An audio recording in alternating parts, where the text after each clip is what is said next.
Bueno, estamos aquí con Francisco Martín Moreno, uno de los escritores más prolíficos, uno de los escritores más leídos que hay en el país, y de verdad quiero agradecerte mucho que nos hayas aceptado regalarnos estos minutos, Francisco. Encantado. Es un honor tenerte aquí. Gracias. Muchísimas gracias, gracias a ti, por venir. Encantado. Y bueno, Francisco nos ha enseñado a muchos de los que lo hemos leído a lo largo de los años otra versión de la historia. Decía José Saramago que la historia es como un gran mural lleno de pequeños mosaicos que se ven borrosos a lo lejos y que los historiadores, tú eres investigador, lo has dicho muchas veces, sí, pero que el historiador lo que hace es que enfoca ciertos mosaicos y a partir de ahí crea la historia. Pero no existe la historia de la historia y cada historia es diferente. ¿Tú te has encontrado con esa realidad una y otra vez? Bueno, muchas veces, no una, muchas veces. Y yo creo que de eso se trata.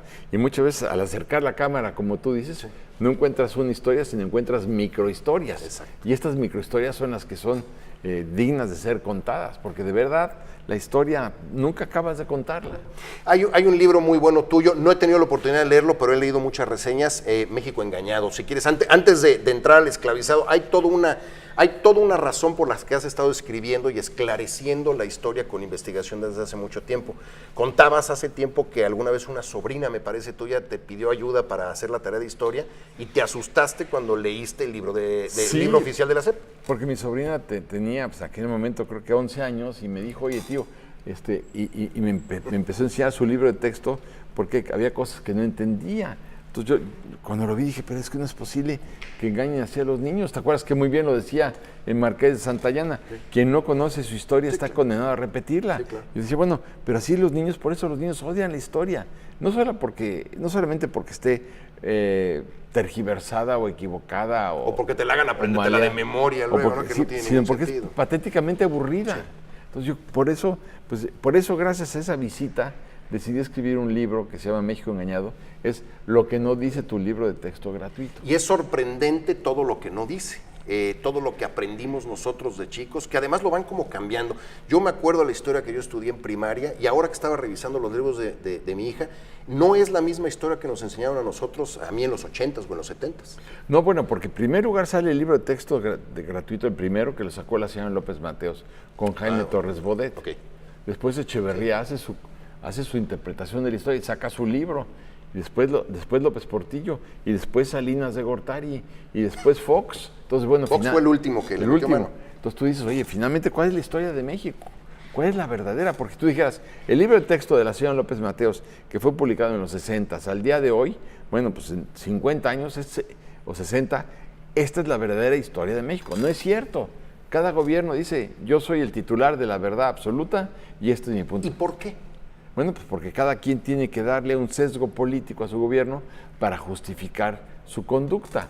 Y ahí es donde nos equivocamos, ¿no? Y la historia, a mí me gusta mucho la historia de México, no soy ningún conocedor de la historia, pero me ha llamado la atención a lo largo de mi vida cómo he visto que los que trabajaban juntos se traicionaron y luego el que traicionó al uno traicionó al otro y traicionó al otro y al final es una serie de traiciones que han ido pavimentando el camino por lo menos institucional de nuestro país. Bueno, y es cierto, te voy a decir una cosa, por ejemplo, ¿por qué no dicen los libros de texto gratuito, ahorita que tocas el tema, sí, que quienes mandan fusilar, asesinar al padre Hidalgo, Miguel Hidalgo sí, Costilla, es el clero católico? El clero católico es el que decide excomulgarlo y le ponen ácido en las palmas de las manos, se las raspan con unos cepillos de acero, porque había sido indigno de tener en sus manos los santos sacramentos, después le queman la tonsura, porque era indigno de la tonsura, y después lo fusilan. Ellos son los que excomulgan al padre. Por más que lo niegan, no me importa. Ahí están los decretos de excomunión del padre Hidalgo y los decretos de excomunión también del padre José María Morelos y Pavón. Y en todos tus libros siempre viene al pie de donde salió, sí, eso me queda claro. El clero católico es el peor enemigo que ha tenido México en su historia.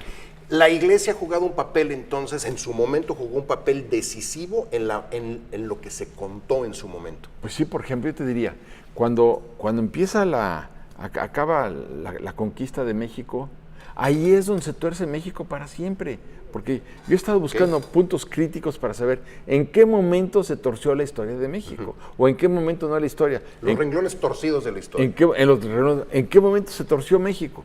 Y hay un momento específico, catastrófico, que no se toma en cuenta. ¿Cuál es? Y es en toda, digamos, lo que fue el Imperio Azteca, que duró escasos 200 años, en cada calpulli, por disposición de la ley, tenía que haber una escuela. El calpulli era la organización social ejidal muy eficiente que tenía en todo el imperio azteca, que abarcaba desde el norte de Michoacán, digamos, hasta lo que se llamó las Cibueras, digamos, cerca de Honduras, ¿no?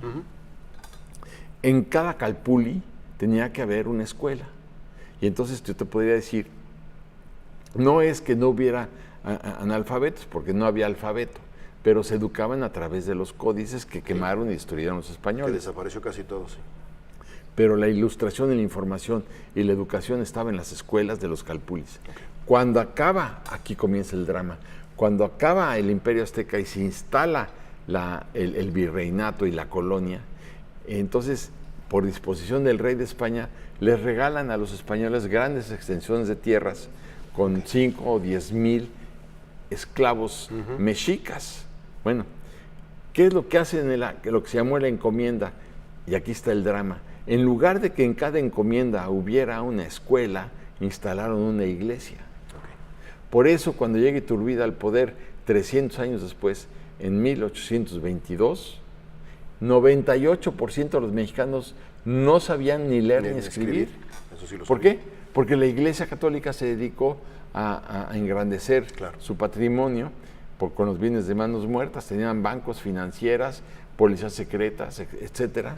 Y entonces, claro, ellos, el clero católico, era el encargado de la educación en la colonia. Y ahí es donde se empieza a torcer y a tergiversar toda la historia, lo que se cuenta, pues. ¿A dónde vas con un país con 98% de analfabetos? No hay mucho que hacer. Cuando finalmente largamos a punta de bayonetazos a Porfirio Díaz, precisamente en mayo de 1911. Que platicábamos hace un momento, en un día como hoy, que es 25 de mayo, entregaba Porfirio Díaz al Congreso de la Unión su renuncia.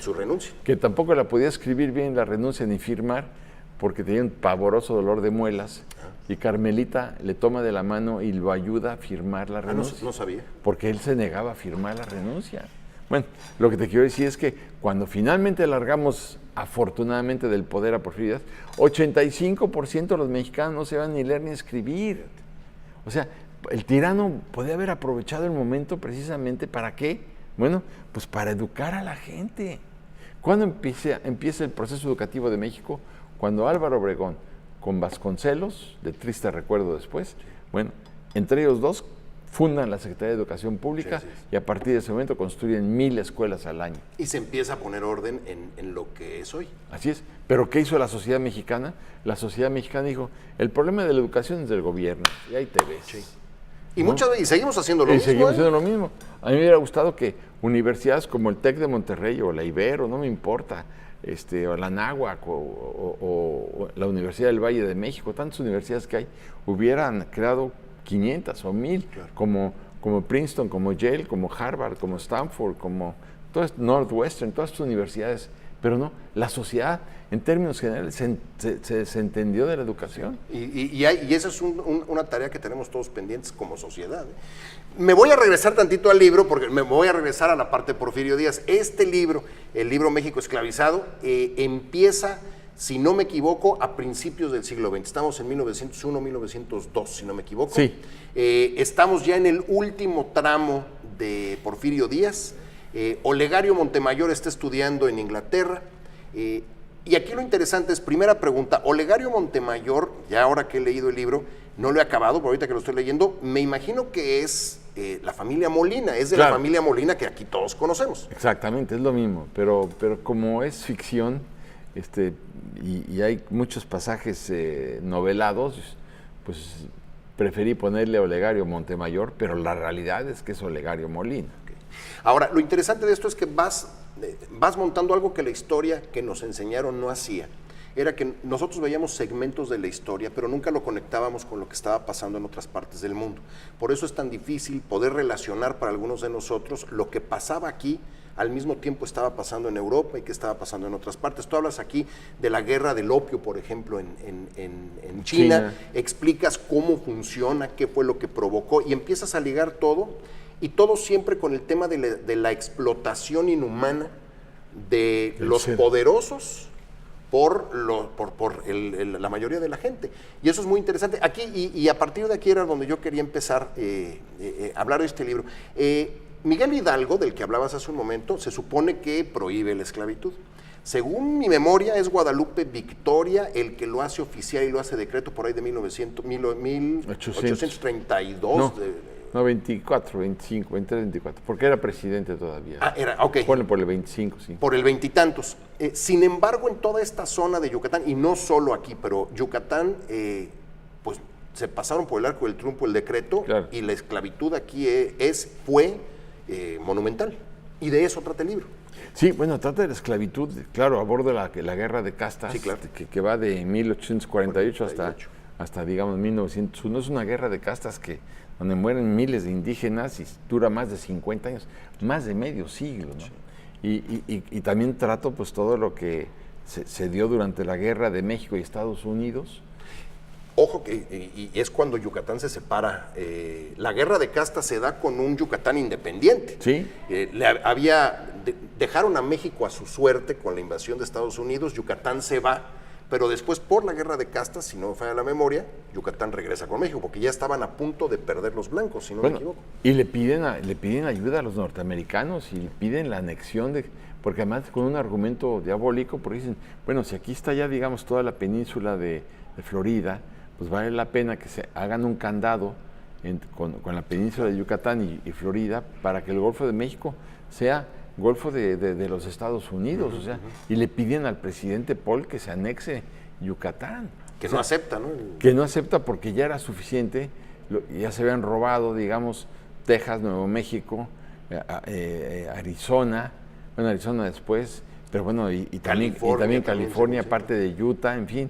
Ya, entonces el Congreso de los Estados Unidos no lo hubiera autorizado. Si estuvieran a punto de no autorizar todo eso por una razón, porque los estados que se iban a anexar a la Unión Americana eran esclavistas en el sur y no querían los del norte, claro, más estados esclavistas porque iban a perder el equilibrio entre esclavistas y no esclavistas, y por eso el Congreso se opone a esta guerra y a esta anexión. Entonces, por eso no querían saber ya nada de Yucatán. Ahora, el Enequén, que en esa época además adquiere una fuerza impresionante, y eso pues se puede ver en algunas partes de la ciudad que mantienen esa grandiosidad de la cantidad de dinero que provocó el Enequén. El Enequén se empezó a usar en gran parte del mundo a principios del siglo XX, si no me equivoco. Antes, cuando empiezan a descubrir las máquinas gigantescas trilladoras en los Estados Unidos, que podían cortar, pues no sé, hectáreas y más hectáreas de trigo, las pacas de trigo las anudaban con cables de alambre. Okay. Y esos cables de alambre se los tragaban las vacas. Y al morirse las vacas, pues perdían una buena parte del negocio. Entonces dijeron, ¿con qué anudamos? Así empezó. ¿Cuál fue el origen de la expansión enequenera en Yucatán? La cordelería yucateca, que fue una genialidad, porque las pacas las anudaban con cordelería, con cordeles, con cuerdas, con yucatecos de enequén.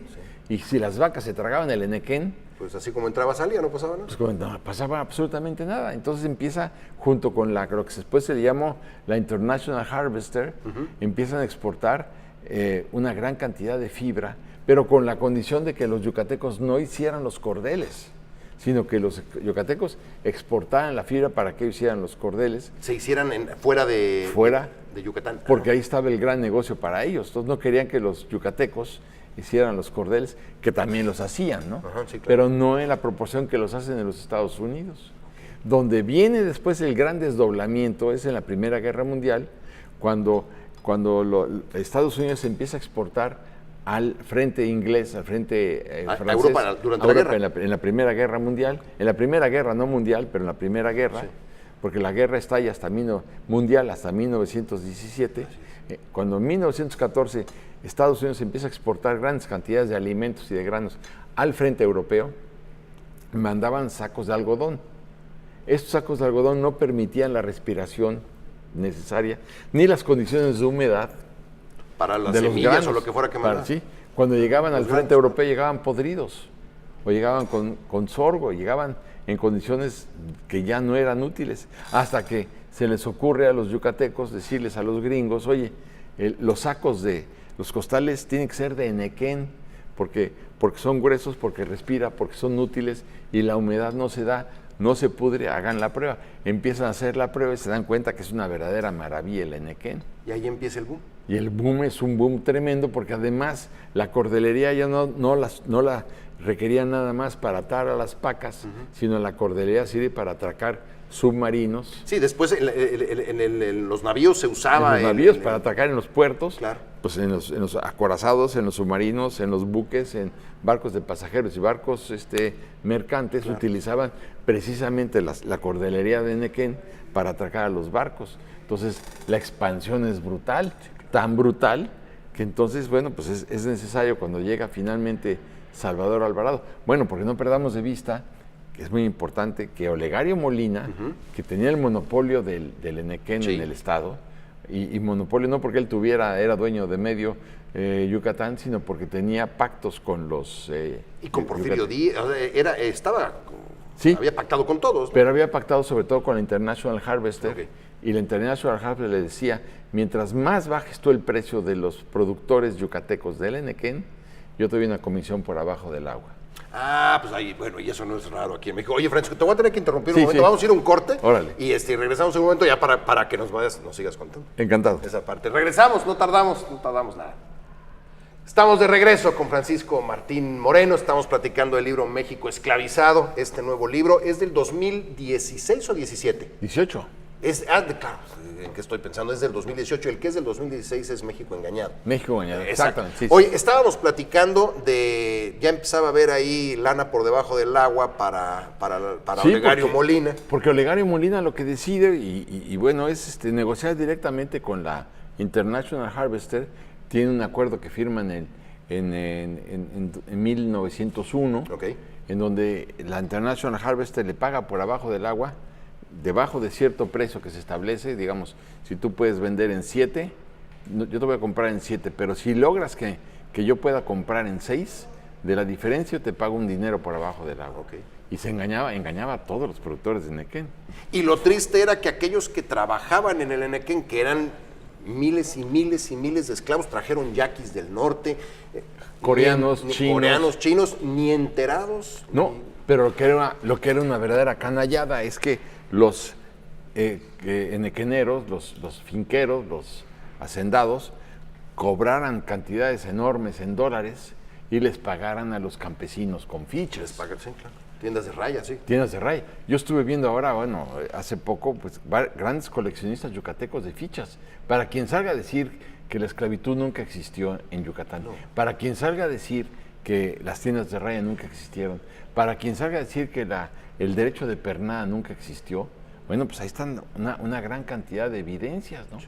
Entonces, por ejemplo, tú decías, tú como campesino querías comprar en la tienda de raya y te decían, bueno, te vamos a dar el equivalente a 10 fichas, pero lo que tú ibas a consumir valía 50. Entonces, te daban los otros 40 a crédito. Y nunca acababas de pagar. Y vivías ahí toda tu vida y acababas con deudas que ni tu familia, ni tus hijos, ni tus nietos. Así es, porque la familia heredaba las deudas. Y si tú te escapabas de la finca sin una carta de liberación del patrón, te agarraba la policía rural de Porfirio Díaz o te agarraba, por ejemplo, la policía yucateca o las guardias blancas de los hacendados. Y entonces le pagaban un dinero a quien te había arrestado y ese dinero se te acumulaba tu deuda y nunca salías. No, nunca salías.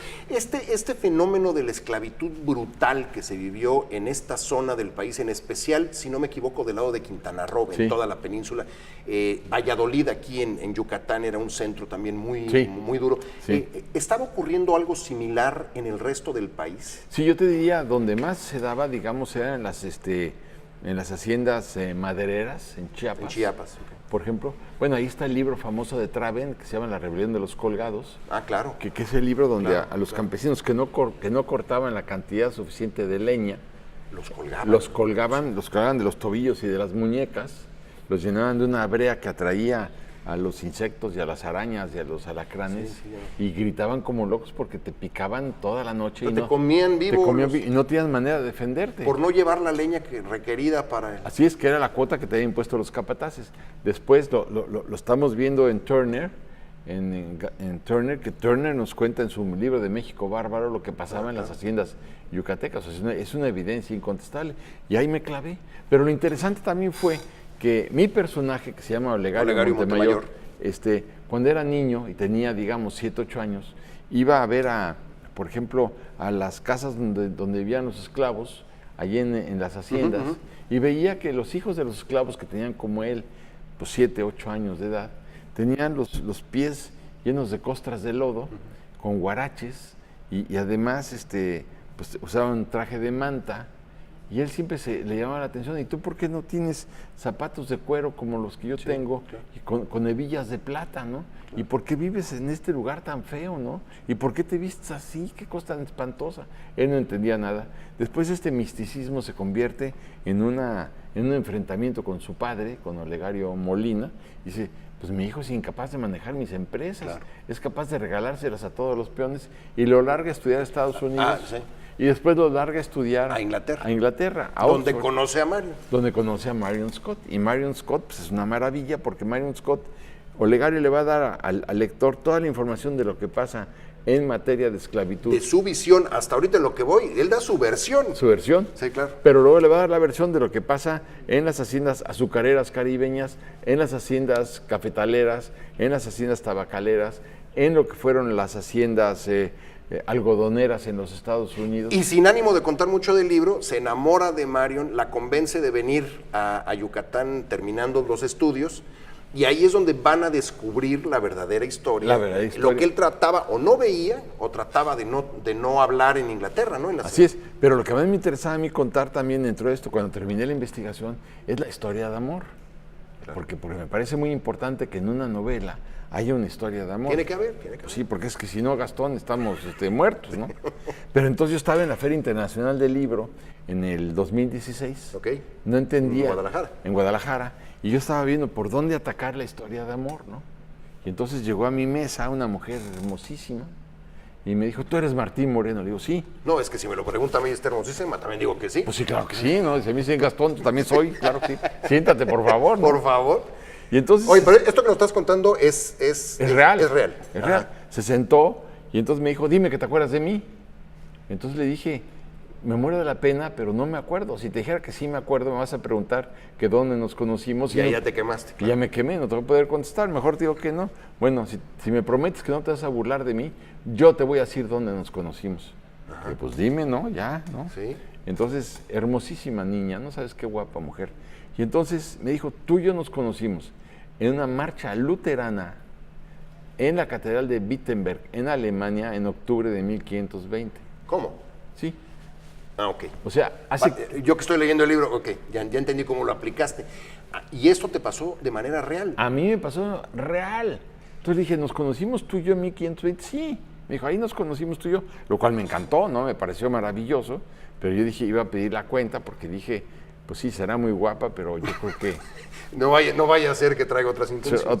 Entonces, entonces me contó todo. Es en serio. Es en serio, es en serio. Entonces me dijo, cuando Martín Lutero, que iba delante de nosotros en aquella marcha luterana... Bueno, antes de que continúes, tú desciendes de alemanes. Sí. Ich spreche nicht Deutsch, ich kann nur sagen, wir müssen arbeiten. Es lo único que se decía en alemán. Pero tú estudiaste en el alemán y vienes de familias alemanas. Mi mamá es alemana. Ah, pensé que tu papá también. No, mi papá es español. Ah, por eso, entonces, bueno, y esta mujer no sabía que tu mamá era alemana. No, claro que no sabía nada. Perdón por la interrupción, pero es el... No, claro. Entonces tú estabas ahí con Lutero. Entonces me dijo, cuando Martín Lutero iba delante de nosotros, llevaba a su mujer tomada de la mano derecha y a su hijo de la mano izquierda, con la boina inclinada del lado derecho, me describió Martín Lutero como si lo estuviera viendo.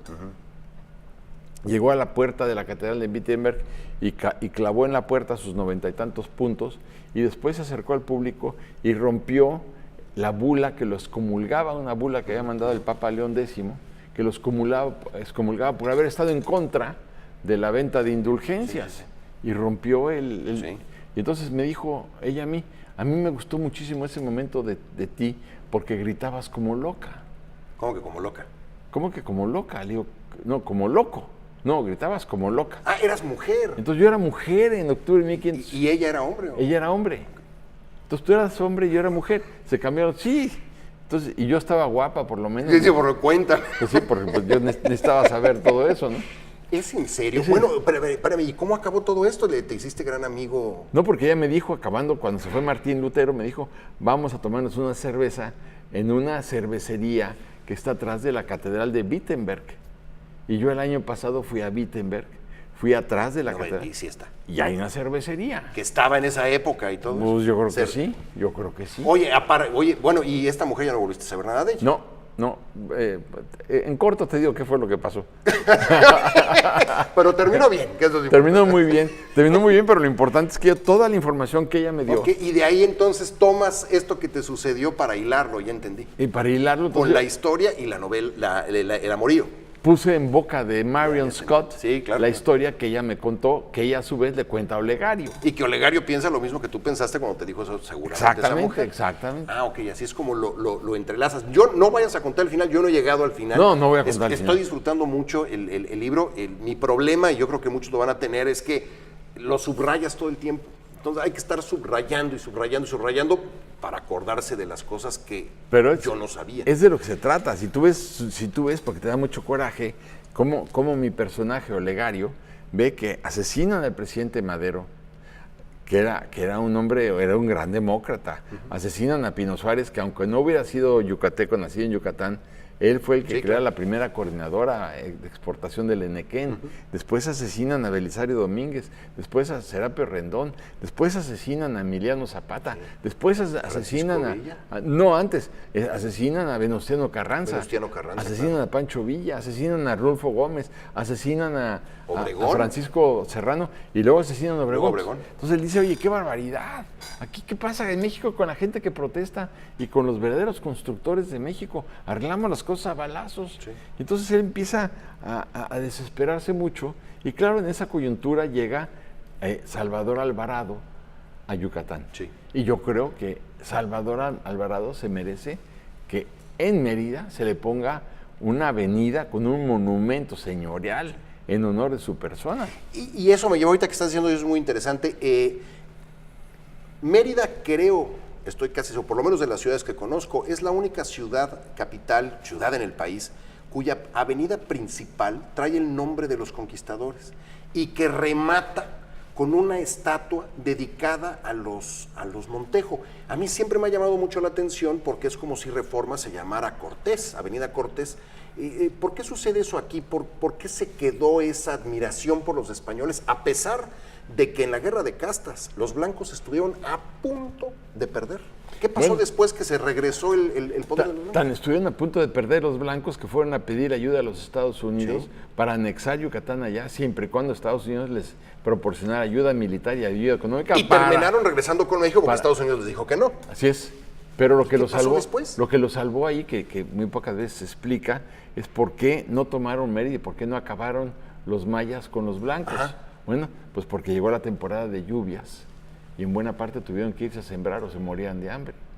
No podían aguantar otro ciclo sin comer.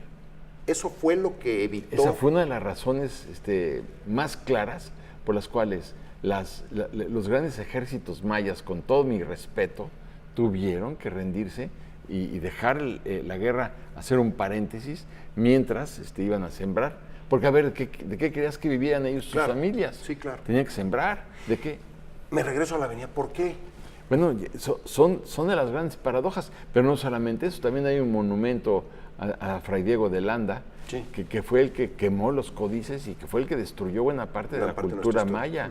No se vale, y tiene un monumento. Entonces yo creo que ahora los yucatecos de hoy, los que no sean ultraconservadores y ultramontanos, tienen que hacer a reescribir la historia, y a mí me gustaría que esta calle se llamara Canec, ¿no? O que se llamara, si tú quieres, Felipe Carrillo Puerto o Salvador, pero no, por favor, Montejo, ¿no?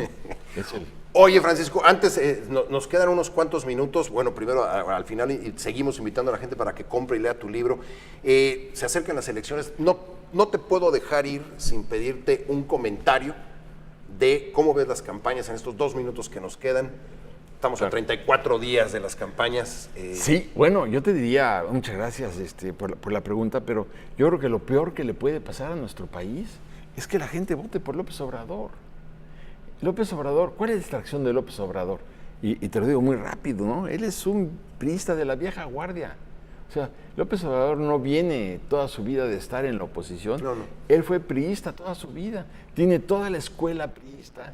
Y bueno, la está repitiendo. ¿Cómo la repite? Bueno, pues lo estás viendo. Es un hombre retardatario, retrógrada, conservador y ultramontano. Y además llama a una secuestradora como la señora Nestora o como se llame esta mujer, llama a Napoleón Gómez Urrutia para que sean senadores. O sea, Nestora y Napoleón quiere que sean senadores de la República. ¿Qué hace un senador? Emitir leyes. O sea, esta es la gente que va a emitir leyes. Por favor, está en contra del aeropuerto, que va a incorporar a 27 líneas nuevas que van a llegar a México. La reforma energética. Pero estas 27 líneas van a traer carga, van a traer pasajeros, van a traer divisas y está en contra del aeropuerto. Está en contra de la reforma energética que implica para México 200,000 millones de dólares. Dice, no. Está en contra de la reforma educativa, no. Oye, Francisco, pero las encuestas, si les creemos, todo parece indicar que el señor va a ganar. Pues yo creo que no. Bueno, las encuestas tienen toda la razón. ¿Cómo te puedo decir que no? Las encuestas dicen eso. Pero yo cuando hablo en corto con la gente me dice, no es cierto, yo no voy a perder mi trabajo. A ver, ¿cuántas empresas hay ahora? Tengo amigos que están en el sector de los desarrolladores y me dicen que las ventas están detenidas. La gente está... Entonces le digo, a ver, ¿pero por qué están detenidas? Pues es muy sencillo. Una casa que cuesta, por ejemplo, 500,000 pesos o 600,000 pesos. Bueno, le dice a la gente, te voy a dar 100,000 pesos de enganche, pero esos 100,000 pesos son los ahorros de una vida, sí, ¿no? Claro. Entonces, pero te los voy a dar. Y me quedan descubiertos, digamos, 500,000 pesos a 20 años. Sí puedo pagarlo a 20 años la diferencia, con mi sueldo. Y con las condiciones de ahorita. Con las condiciones de ahorita. Pero ¿qué sucede? Que si López Obrador llega al poder y hay una crisis y pierdo mi empleo, entonces pierdo mis ahorros, pierdo mi empleo, pierdo mi casa y pierdo todo. Yo ahora, mientras no sepamos qué va a pasar en este país, yo no voy a comprar nada. ¿Qué hace el inversionista extranjero cuando dice va para atrás la reforma energética? Pues tampoco invierto. Claro, se ponen en estándar. Pero es que eso es lo que no se vale en este país. Por eso yo creo que, y además él dice, le voy a dar 5,000 pesos a las madres solteras, le voy a dar 5,000 pesos a los desempleados. No hay dinero. Pesos. No hay dinero para financiar todo eso.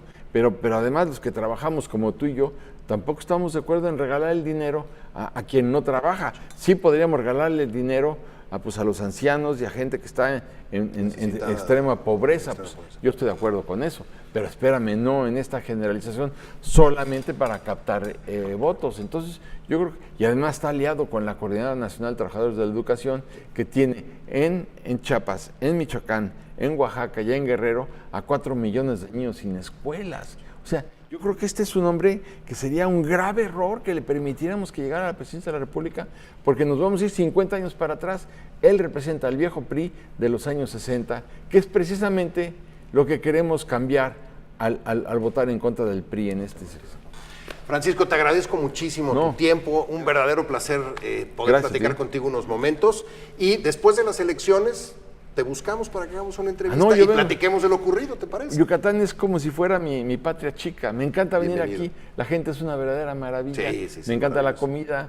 Aunque no lo creas, me encanta el clima. Yo soy, parece que nací para vivir en Yucatán. Ya está, pues aquí te esperamos. Muchas gracias. Francisco, muchísimas gracias. A ti, por favor. Y bueno, y a todos, no dejen de comprar, de verdad, es un librazo, México esclavizado, de Francisco Martín Moreno.